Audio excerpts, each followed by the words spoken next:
Tim, this is Dallas. How do you hear me from the Cheltenham Science Festival?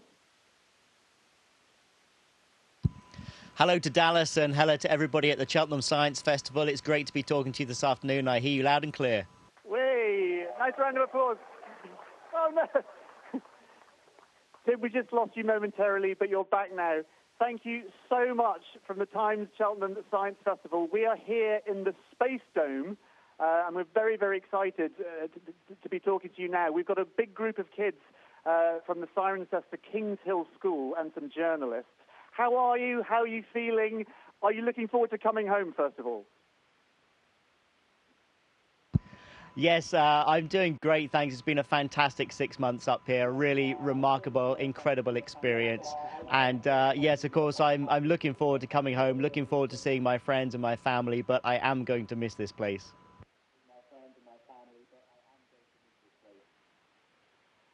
That's fantastic. I'm going to start off with the Cirencester Kings Hill School. I want to introduce you to Hannah Slack, who's in Year 10, and she's got a fantastic question for you to get the ball rolling, and then we'll talk to the press after that. So I'm going to hand you to Hannah now, Tim.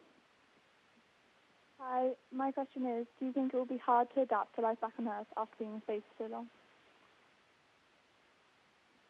Hi, Hannah. That's a good question to ask and one that I've been paying particular attention to recently. But yes, it is going to be quite tricky to adapt. It's probably going to take me at least 2 or 3 days before I feel well, and it'll take me several months before my body fully recovers in terms of bone density. And also it'll be interesting to see if there's been any lasting changes, for example, to eyesight, etc.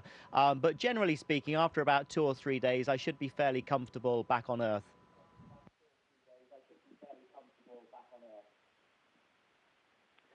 Thank you very much. Tim, I'm going to hand you over to some journalists now. I know we've got a very, very short amount of time, so I'm not going to witter on. I'm going to hand over to the journalists now. We're going to go round the room. So here's question number 1 for you. Tim, it's Thomas Moore from Sky News. Hello. Now, tell me, I'm sure you're very well prepared for the physical rigors of re-entry, but what about the psychological, the emotional impact of coming home back to Earth and seeing friends and family and other human beings for the first time in 6 months? Yes, it's a good question to ask. I think I'm ready for it, and we have good contact up here in the space station, of course, on a daily basis with mission control all over the world, and our families too, who I'm able to call. So that has helped that keeping in connection with planet Earth and with everybody back on Earth. But I'm certainly looking forward to coming back and seeing friends and family again, and I don't think it will be too hard to adjust to that.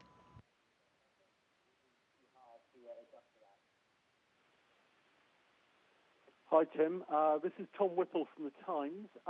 My question is, the fact that you're in space at all represents a big change in UK space policy. Until you came along, we decided that it wasn't worthwhile scientifically, but that changed. So my question is, as you reach the end of your trip, have you been worthwhile? It's a very important question to ask, and it's certainly one that I'm sure people will be paying a lot of attention to and researching into. From my personal perspective, of course, I think this has been an exceptionally worthwhile endeavour. And it's not just about this one mission. This is about the UK becoming involved in human spaceflight, hopefully for the foreseeable future. Not just for our science community, not just for our industry, but also for the kids and for education and outreach, and to try and to inspire people to look at science and look at space in a different way. Space is going to play an ever increasingly important role in our lives, and if the UK is not in the forefront of that, then we're missing out, quite simply. So I certainly think this mission has been worthwhile.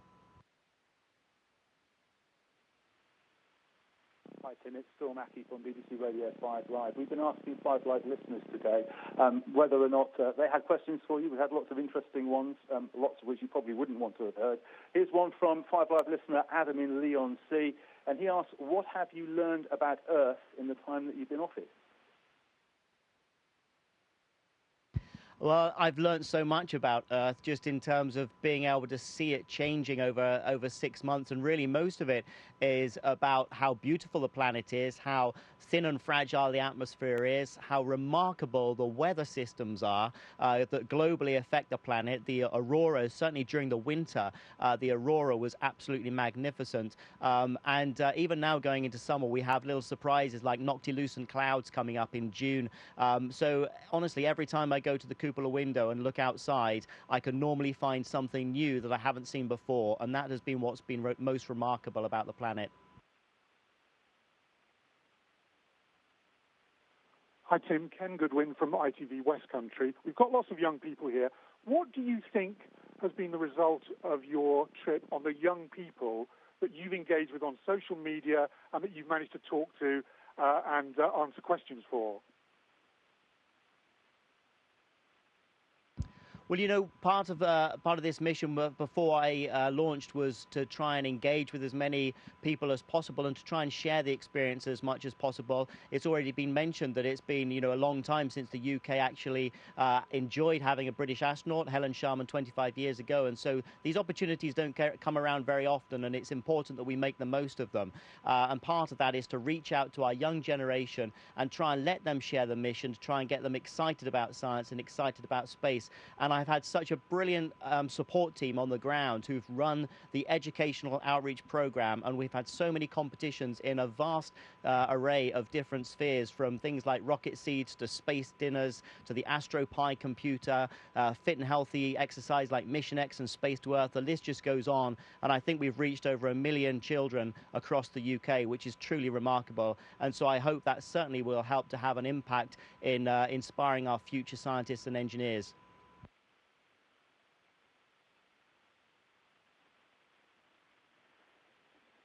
Tim, this is David Allard from BBC South Today. Our viewers have loved seeing the photos you've tweeted of the weather along the south coast, of the sunshine, of the storms.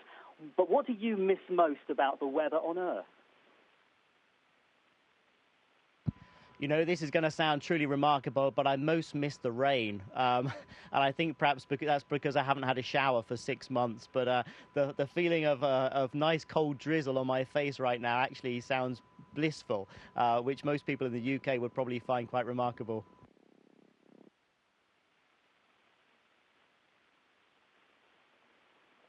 This is Jo Darrant from BBC Radio Gloucestershire. What are you looking forward to most about coming back home?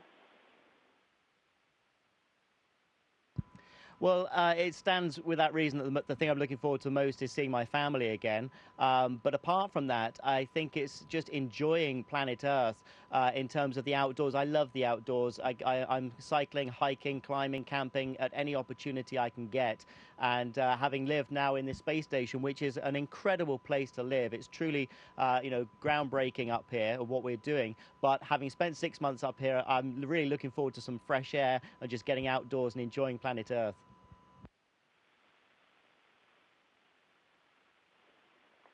Hi Tim, it's Charlotte Gay here from Heart Radio. Bit of a sports question.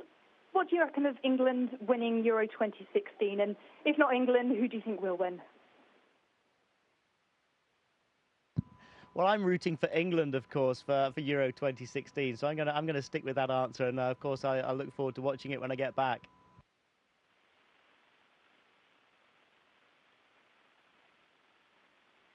Hi Tim, it's Tim Cooper here from the British Forces Broadcasting Service, Forces TV.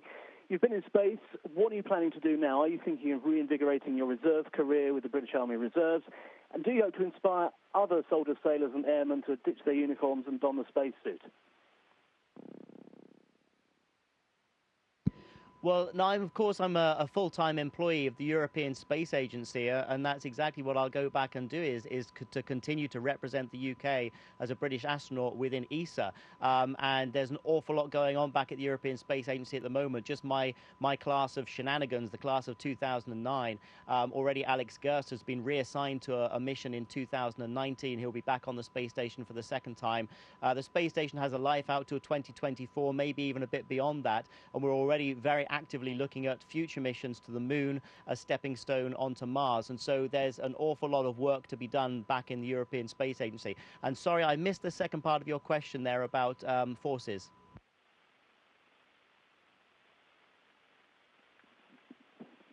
keen to know, Tim, if you'd like to inspire other forces personnel to do what you've done. Absolutely. I mean, I think that what we're doing is very important. We've got some very difficult and challenging missions coming up in the future, and the space sector needs as many talented professional people as it can. So it's certainly a route that I would encourage people to follow, from whether they come from a military background or any background whatsoever. Hi, Tim. It's John Oldham here from Radio Winchcombe. Let me just ask you, Tim, you've had this exciting 6 months. You've now got to come down to the ground. Isn't life going to have a bit of deja vu? No, I don't think so. There's going to be an awful lot to do, certainly over the next year, in terms of debriefing and, of course, the medical tests. So much of the experiments and the science that we've done up here is actually on my own body. So those experiments will continue for the next year. And as I've mentioned, we've got a very active program of human spaceflight within the European Space Agency. So the important thing is to try and use the information that I've gained during this 6-month mission in terms of improving how we do operations on board the space station, and looking forward to how we can improve future missions as well.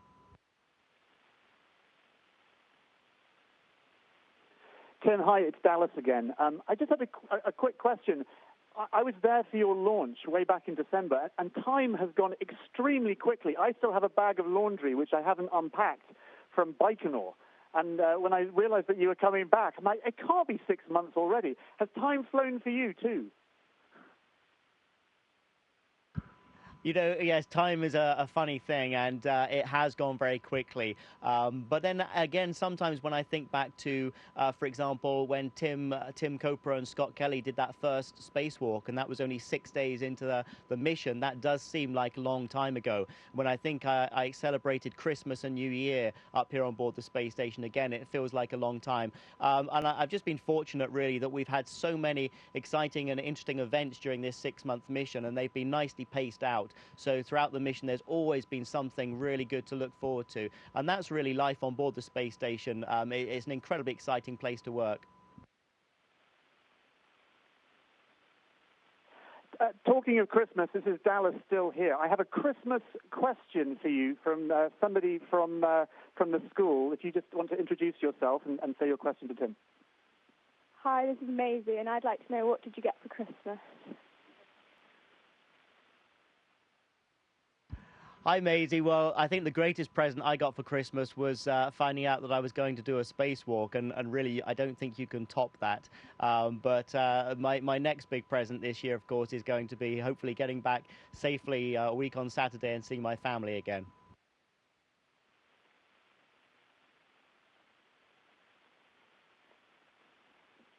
Hi, my name is Roxy.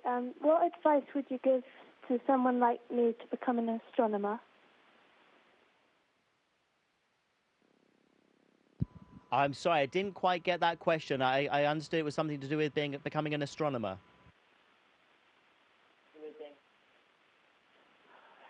Yes, this is Dallas here. The question was, any advice for somebody who would like to become an astronomer?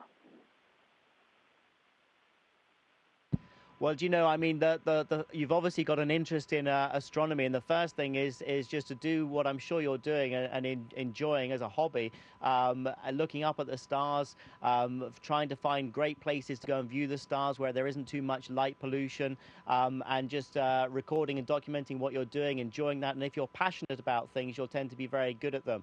And that's certainly something that I enjoyed as a youngster as well, was a little bit of an astronomy and also aviation. They were two things that I was very interested in, and so I would just encourage anybody who's interested in that to really continue what you're good at and be passionate about it. Hello again, Tim. It's Phil Mackey again from Radio 5 Live. I just wondered what you've learned about yourself while you've been up there.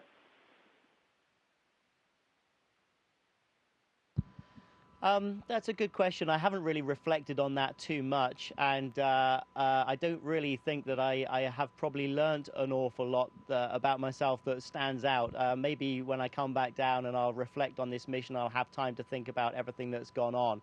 I'll be able to kind of answer that a bit more fully. But we're honestly so busy up here, we just take every day as it comes. Obviously, we're working in quite a high-pressure environment, a stressful environment, but then that's something I was used to anyway in the military. Spent 16 years as a military pilot, and so I think after a career such as that, it's hard to learn new things about yourself.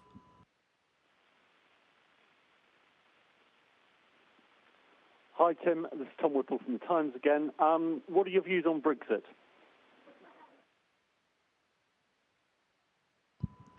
Well, you know, my views on Brexit are personal views, and you know, I don't feel the need to impart them on anybody else. But what I'd like to say, in terms of cooperation and partnership, of course, is just the fact that I'm here floating in the most incredible achievement of not just European cooperation, but international cooperation. And this space station would not exist if it wasn't for all of the international partners and what they have managed to achieve despite their political differences throughout the years. And hopefully that will continue into the future of space exploration as well. Tim, it's Thomas Moore from Sky News again. Over the last 6 months, almost every minute has been accounted for by the space agencies. Every movement has been closely observed by cameras on board the ISS.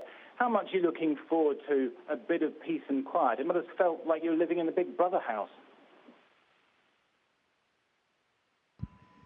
Yes, I think you've probably hit the nail on the head there, Thomas. I'm certainly looking forward to just having some nice time with my family, some private time, and some peace and quiet. Peace and quiet will probably still be quite hard to come by in the next couple of months. There's so much to do in the post-flight period, but it's certainly something I'm looking forward to. Ken Goodwin from ITV West Country. Looking back over the last 6 months, what's been the defining moment when you looked out of the window and said, I've got the best job in the world? There was one moment on the spacewalk when Tim Cooper and myself were waiting to install an electrical component, and we had to wait for the sun to set because, of course, the sun striking the solar rays would have been dangerous for us to have changed out the electrical component. And Mission Control in Houston basically told us that we had about 10 minutes to hang out, take photographs, and wait for the sun to set. And that is unheard of on a spacewalk, where normally every minute is accounted for. So that was truly incredible, just to be able to explore, you know, that part of the space station and look down on planet Earth, and also look behind me and look out into the darkness and the vastness of space whilst outside the space station. I think that really is a moment I will cherish forever.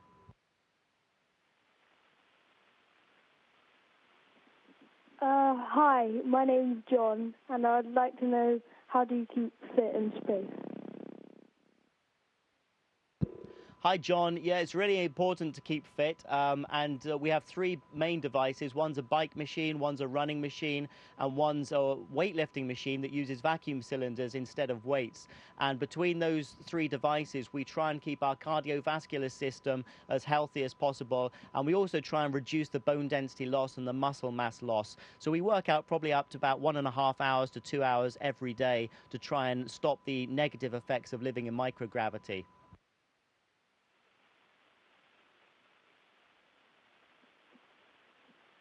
Hi, my name's Maya. Could you liken being on ISS to anything else on Earth? Hi, Maya. Well, the closest thing I think I can liken it to is scuba diving. I don't know if you've ever tried it. It's a lovely sport. It's one I really enjoy doing. And I also had the privilege of going on a NEMO mission, which is one of NASA's exploration missions, and living underwater for 12 days.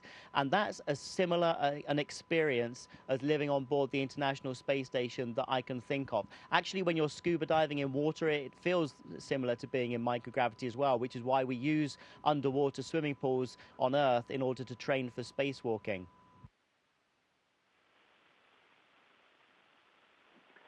Tim, I think we're running out of time, sadly. We've got a few more seconds left. I just wanted to say a huge thank you from the Space Dome. I wish you could be here in the Space Dome because it's absolutely terrific. It's all blacked out and we've got these beautiful stars sparkling above us. It's about 100 degrees outside. We're all sweating and baking in here.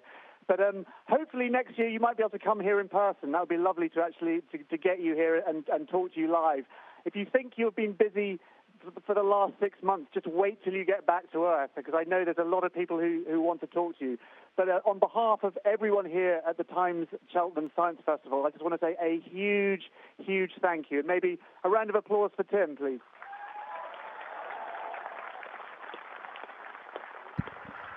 Thank you, Dallas, and thank you to everybody at the Cheltenham Science Festival. It's been a real pleasure talking to you this afternoon, and enjoy the rest of the festival. And yes, I certainly look forward to being there next year. Station, this is Houston ACR. Thank you. That concludes the event.